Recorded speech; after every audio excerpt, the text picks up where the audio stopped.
Hey there, it's Curious Monday and I'm Lana here live with you.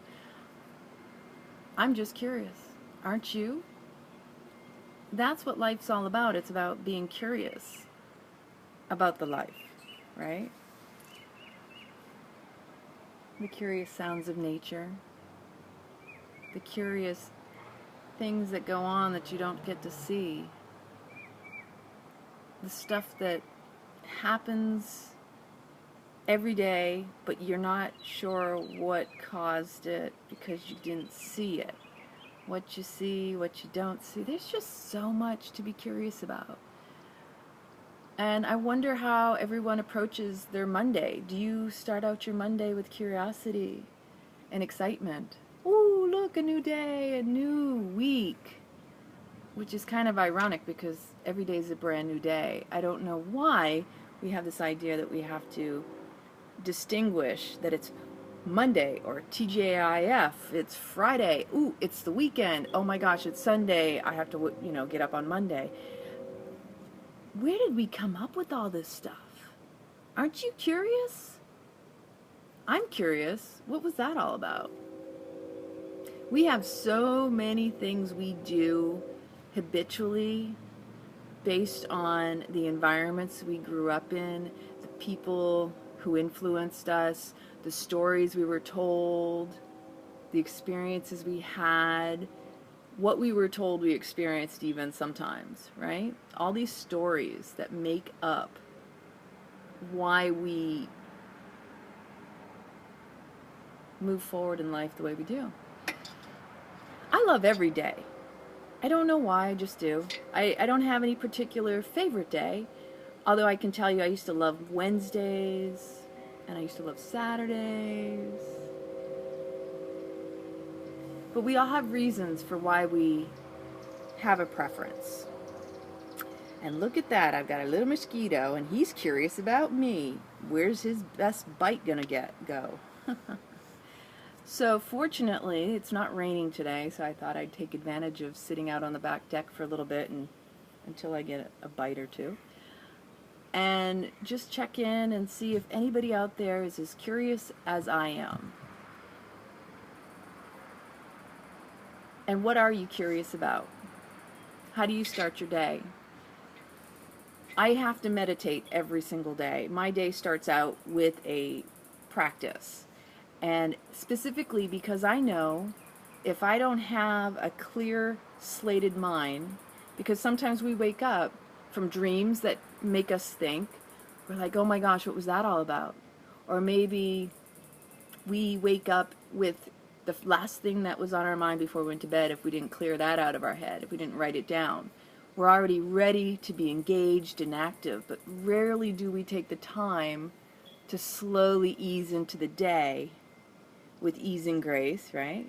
To reflect upon the beauty and the blessings that we have in our lives. Like, oh, I'm so grateful for my bed. It's so beautiful. It's so comfortable. I love my pillow. It's so plush. And these blankets around me, they keep me nice and embraced, right? So I get up in the morning and my routine is typically I grab my water and I go to the bathroom, the average. I'll either start oil pulling as I start the morning and do little things around the house. And then what I'll do is something called, it's using this stuff to also, it's similar to oil pulling, it's Ayurvedic, it cleanses the tongue and it gets the salivary glands moving in the mouth so that you start to get the secretions of all the toxins, and you actually brush the back of your throat to get this. There's at least 3 globules. If you're vegan and you don't eat dairy and meat and all that, and no glutinous stuff, and not a lot of sugar, you won't have it as bad. But I can tell you, if you do eat foods that cause phlegm, you will find some pretty nasty stuff in the back of your throat. So when you clear out the back of your throat, you're getting all the toxins that have built up as you were detoxifying through your sleep. And then I drink down my water. I wash my face. Actually, I splash water on my face. I specifically use, instead of using the tap water, I actually use my drinking water because I keep it in a lidded jar. And it's just to refresh my face because it's not like I sweat through the night, and my face is actually clean from before I go to bed. And then I proceed to do my morning practice. And my morning practice is all based on Kundalini, and it's meditation, and it's physical. It's a combination of a bunch of Kriyas. I'm starting to change it up a little bit right now. I actually got to a point, see, I'm an all or nothing girl, so lady. I am all in. I don't half-ass stuff when I start it. So when I start to move in the direction of something that interests me, I start to get like the sponge. I want to absorb everything I can to know about it, and then I just start implementing it into my life. And sometimes it's cold turkey. When I first started, when I first was introduced to Kundalini Yoga, I didn't realize how powerful it was. The first time I found it, it was on YouTube, and it was Kirtan Kriya, and it was kind of cool. I can't remember exactly details, but I bought DVDs, and I started doing those. But I wasn't introduced to the wearing of white until I came back to the U.S. In fact, I don't think I had really seen it. It might have been in my face. I didn't even see it. So I started out with hot yoga before I even saw that the same studio I go to now, it used to have only 2 rooms as opposed to the bigger facility it has now. And they had Kundalini going on all the time. And I'm aware of it now, but back then it was like I was blind to it, right? So life is interesting because the way that it unfolds is the teacher appears when the student is ready. And I had already been gradually moving in that direction. So here I was doing hot yoga, and then also got to a point where I felt myself getting very deep in meditation while doing hot yoga and nearly falling over in that dripping sweat in a class, and thinking to myself, I think I need to look into other forms of yoga, because clearly I might not be able to meditate moving through these postures without falling too deep forward, right? So I started to explore other areas of, there were plenty of classes offered. And I was excited because then when I started looking at the opportunities, I'm like, oh wow, I have to check this one out and this type of yoga, and I never heard of that. And I started doing Hatha Vinyasa, and I was liking the change up because the hot yoga, the Bikram style, the 26 or 7 postures that you do twice through, it felt robotic after a time. I felt like I was constantly doing the same momentum, the motions, and my body gets bored very quickly. I mean, I was a runner. I was always high impact before all of this. So for me, I used to think I have to sweat in order to get something out of this. Because, again, there's that old mantra that was in the back of my head. If you don't work hard, you don't reap rewards. Nothing comes to those who don't work for it. These old things that we grew up with. So it was really cool because I watched myself going through this, and I was getting people to suggest, oh, you should try this and you should try that. Well, one day somebody suggested I should go in and try this gong meditation at noon, and I kind of poo-pooed on it, didn't really think anything of relaxing on the ground, because I was there to work out. In my mind, I was still in that mindset of workout versus self-care, inner work, meditation. Meditation wasn't even a consideration. It was like, yeah, I really wasn't thinking about it. Maybe I did it. I don't even remember. It's not like it is now. And so one day when I finally did go in, because I said, maybe one day, I went in. It was the best thing I ever did. And I remember saying to the same friend, gosh, I wish I'd come in here sooner. I don't know why I didn't come in here before. And it was just kind of comical. And then as time went on, I started to realize that the video I had found and the DVDs that I had bought were the same style of Kundalini yoga. But it wasn't apparent at the time because I wasn't putting the dots together. I wasn't connecting the dots. So then I started to do the class more regularly. And if other classes were filled, I would go to Kundalini.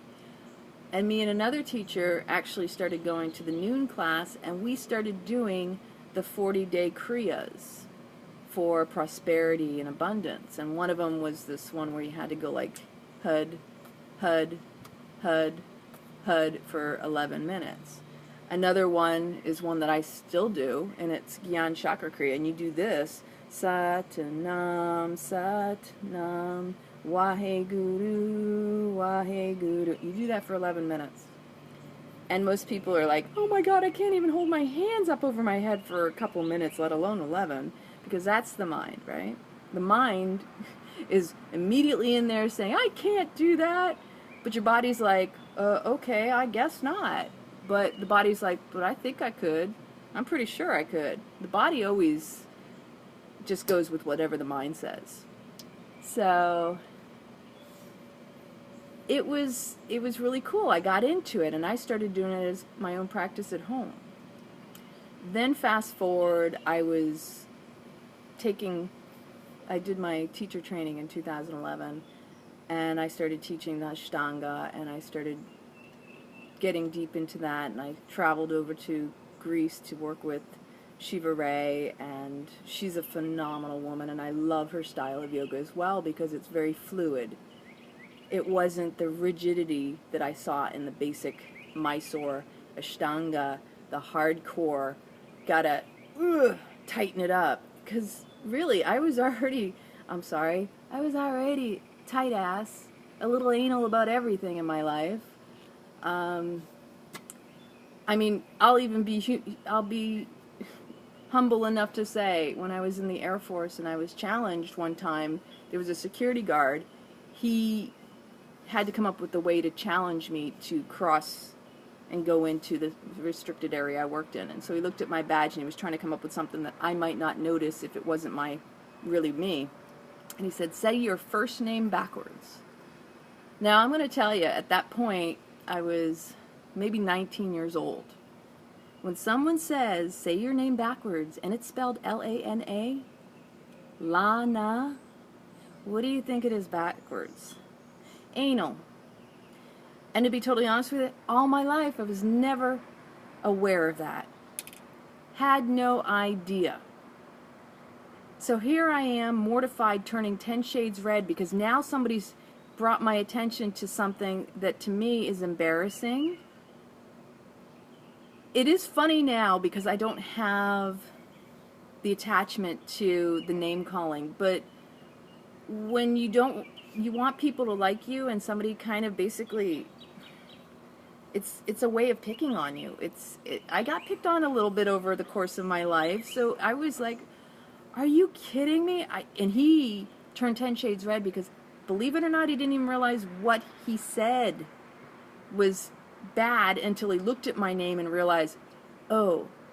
So he was embarrassed, I was mortified, and he just let me go. Because I looked at him, and my response after the pause was, are you serious? And so, going back, looking throughout the course of my life, yeah, obsessive compulsive, anal retentive, you could definitely say that. So to be doing Ashtanga and hardcore tightening up and working the muscles, yeah, I got muscles. My body's got great memory because I did so much of the hardcore. But believe it or not, there's a point in your life where your body says, could you stop beating me up? Because if you don't, I'm going to break down. And my body did start doing that, and that's what resulted in me finally deciding, okay, I need to change up my routine.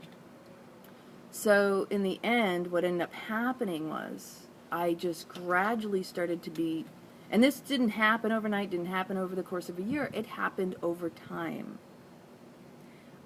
I've slowly reduced the amount of hardcore work that I used to do and been doing the inner work. And that really, really started in 2007, 7, and 8, because I was transitioning from when I was in Italy and coming back to the States and it being very humbled and when I lost that job. But when I found that this was really more about being gentler, kinder to my body, it just took a while for me to progress into this style.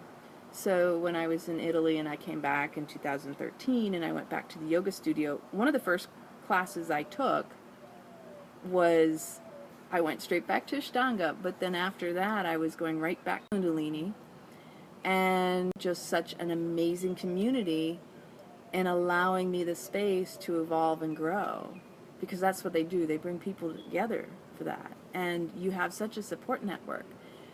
And the majority of the people are not there to exercise. They're there to connect, to uplift, to be uplifted, and feel supported, because that's exactly what it provides. So when the end of the year was coming up and they were advertising the Kundalini yoga teacher training, I was kind of oblivious and not really interested. I was still teaching Ashtanga and Hatha-based yoga. And there was a point I go, oh, I'd like to go to India. So I said, I'm interested in going to India. And the response I got was, are you taking the Kundalini yoga teacher training? And I'm like looking over my shoulders like, I don't know, why do you think I should? I had about 6 or 7 people ask me because I was taking the classes so much. And I wasn't sure how I was going to swing it, because I still wanted to go to India, and I felt like it was this or that. And I was getting the dreams. I knew I was going to India. I was getting dreams of elephants, Ganesha, who is the remover of obstacles, the banana peels throughout my dream. I saw the Golden Temple, the places I visited. I saw these amazing royal palaces in my dream. I was being drawn in the old-fashioned style royal carts in these dreams. I mean, I was actually meeting the gurus that I didn't even know in dreams, in meditations. It had gotten to that point. And so when I did go to India. I went and spent 3 weeks there, but I also started the teacher training. So here I was doing it all, because again, I was like, okay, all or nothing, I'm in. And that's what I did. And at that same time, the beauty was I had to change my diet. I had to eat differently, because I found out in February of 2010 that I was severely allergic to gluten and wheat especially. But everything wasn't clear at that point. I thought somebody suggested, well, you just need to take enzymes and that should be fine. There was still a little bit of ignorance revolving around that, and I had to navigate it throughout the course of my life. And yeah, I found that changing my food really increased my awareness and my intuition, and I noticed how foods were affecting me. And even doing the yoga teacher training, it was a time when they weren't really accommodating for those of us who had food sensitivities and allergies. So here I was going to this training, which was something I was having to work on for myself, because it also brought up some of my challenges and my old stories of feeling like I was a victim and people weren't taking care of me.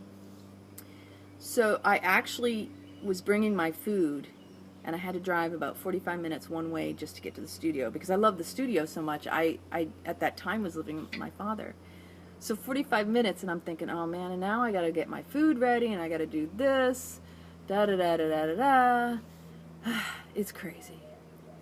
It was a lot of stress on me, because I just felt like, I thought I was going to get supported in this situation, but it was an adjustment I needed to make. And it was also the lesson in self-care, because what I was finding was the situation I was encountering was also showing how I was showing up for myself.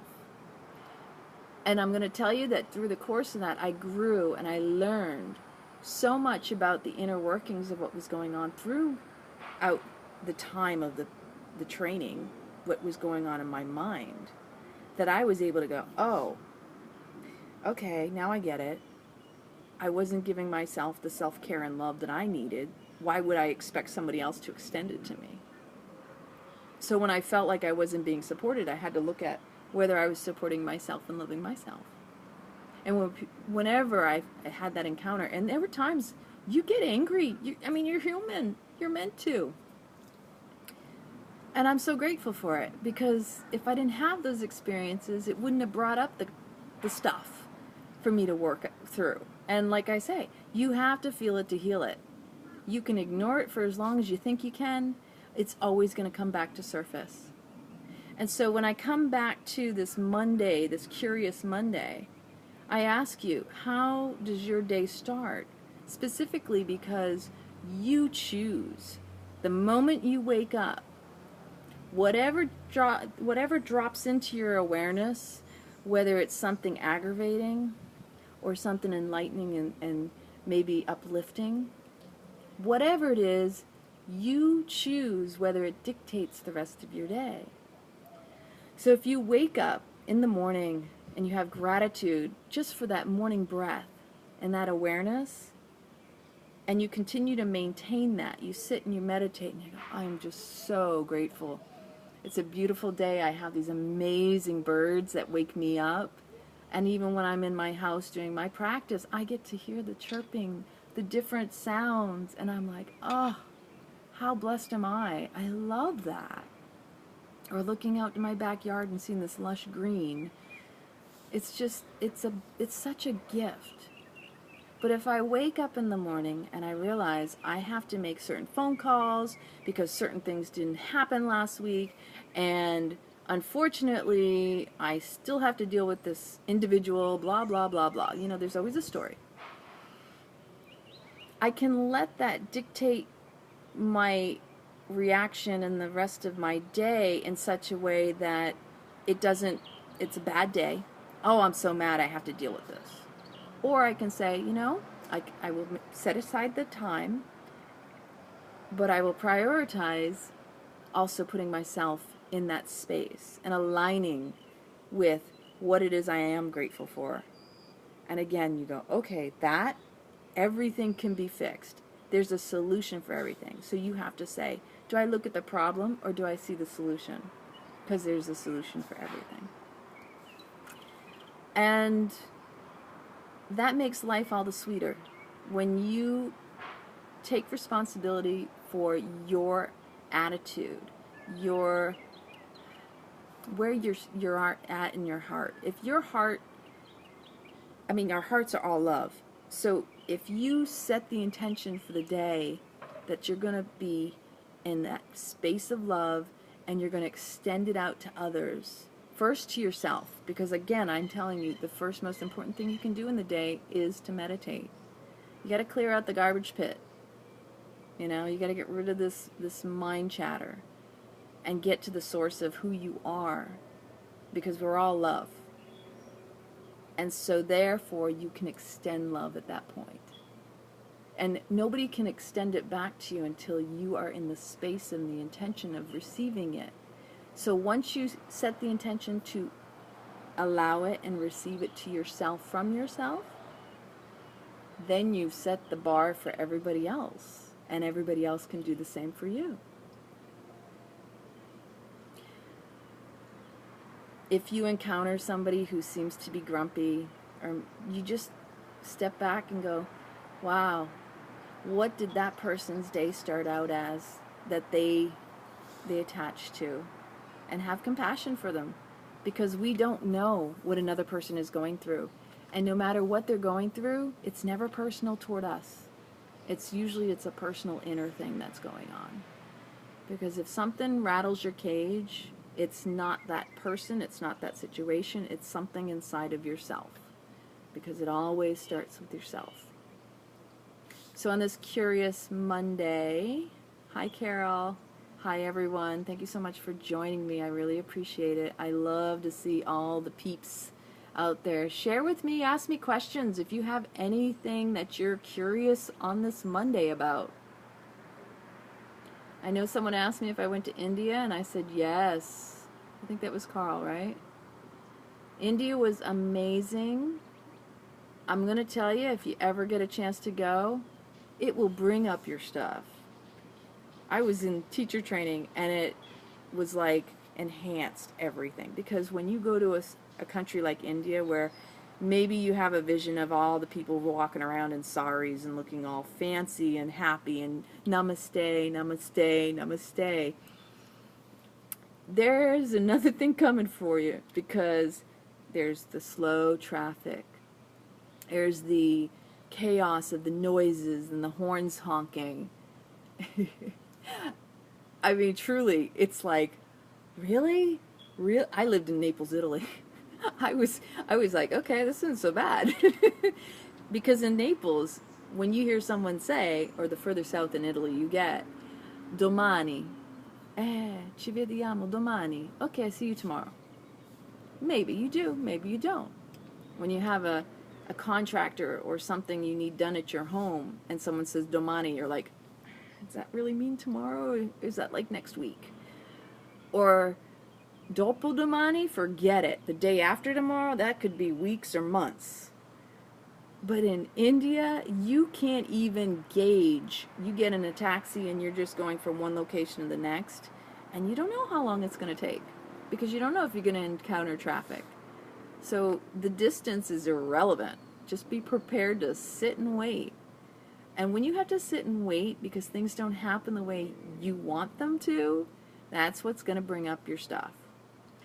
The attachment to wanting things to be the way you want them to be. You can control the inner world, but you can't control the external world. And the more you try to control the external world, the more it'll eat away at you. Because that's not your truth. That's not who you are. You are not your circumstances or your story, right? So the series I'm going to start doing, that I was discussing on Saturday evening, if you caught me, is basically piece by piece you'll get to know me and get to know the best of me. Because I have lived many lives to get to where I'm at here, and I'm certain that most of you are probably the same and probably can relate to some of my stories. But to also share and to maybe inspire you to rewrite your story, as I have been doing, and changing the way that your life unfolds and the way that you live it, and making it more vibrant and ecstatic and sassy. You know, you want to get your vibe on. You want to get your sassy on and up your vibes. You know, we all want good energy around us. We want to feel good. We don't want to walk in those rooms and, ooh, it doesn't feel good in here. Let's get out of here. No, we can bring that energy to a room. We have the power, and it's inside of us. None of this stuff around us dictates what's going on here in this moment. And that's why it's the gift, why we call it the present. And you need to make time for it. So it's all about the love. So share the love. And if you know anybody who might be curious on a Curious Monday, you can share this video and many of my other videos. Know somebody who wants to go to Italy? Join me on my yoga retreat in Tuscany, an ecstatic awakening under the Tuscan sun, and with plant-based options and the ability to travel with me, because I lived in Italy for 15 plus off and on years, back and forth between here and there. And it's a place I love, because they taught me the difference between living to work and working to live. Because in my life, I was working too much. I was, like I said, anal. I was obsessive.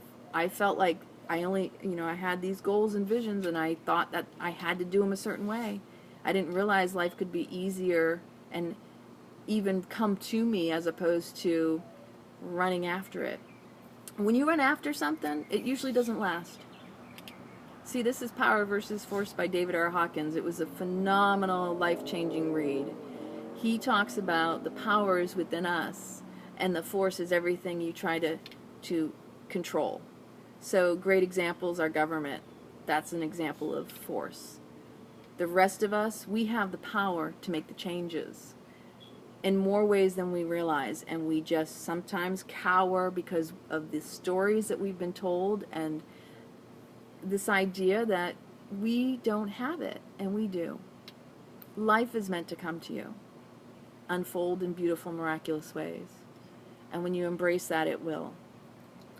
So if you had any questions about Italy, about me, I am here. I'm an open book. I'm usually quite private personally in certain areas, but I realize, there's really no such thing as privacy. I worked in the government. I was in the military for over 10 years, in government even longer. It really doesn't matter, because what are we holding back? Usually we're holding back that which we want, we desire. We'll say, oh, that person hurt me. I can't love again. I can't trust again. But what really boils down to it is it's about inner trust, inner love. And when you can extend that to yourself, you're going to get it from others, even from places you don't expect it.